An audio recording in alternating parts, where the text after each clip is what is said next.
We live in a world that profits from your rage. Social media rewards outrage. News headlines are designed to trigger your fight or flight response. Every day, someone is wrong online, and they are waiting for you to react. In this world, calmness has become suspicious. But anger isn't strength, it is a loss of control. 2,000 years ago, long before the internet, people struggled with the same emotions. Power, injustice, betrayal. None of this is new. What is new is how often we are provoked. Some of the greatest minds in history built a philosophy to resist this, not by suppressing emotion, which leads to depression, but by mastering it. This is Stoicism. The Roman Emperor Marcus Aurelius wrote, "How much more grievous are the consequences of anger than the causes of it." Think about it. Anger always costs more than it promises.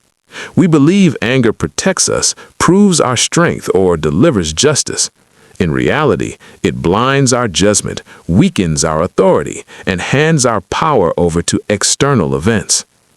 Epictetus, born a slave and later a teacher of leaders, wrote, "If someone succeeds in provoking you, realize that your mind is complicit." This is uncomfortable, but it is powerful. Anger is not forced upon us, it is invited by our interpretation. You cannot control insults, you cannot control injustice, you cannot control other people's ignorance. But you can control whether you grant them power over your emotional state. Modern life is built to erode this control. Notifications, comments, and endless comparison keep the nervous system permanently activated. Seneca warned that the greatest remedy for anger is delay. Anger demands immediacy. Wisdom demands a pause. Stoics understood that anger is a temporary madness. Marcus Aurelius reminded himself, "The best revenge is not to be like your enemy." Anger makes us resemble exactly what we claim to oppose. Stoicism does not teach indifference, it teaches clarity. One of the most important practices is the dichotomy of control. Ask yourself, is this thing up to me? If it is not up to you, another person's opinion, their behavior, or their ignorance, then anger is wasted energy. Seneca argued that anger is never necessary for justice. Reason acts better without it. Control is power. Composure is authority. Another Stoic method is negative visualization. When you expect disrespect, delay, and incompetence, you are not shocked by them.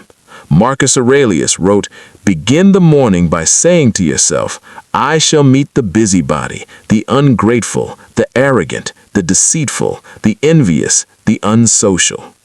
This expectation does not create bitterness, it creates preparedness.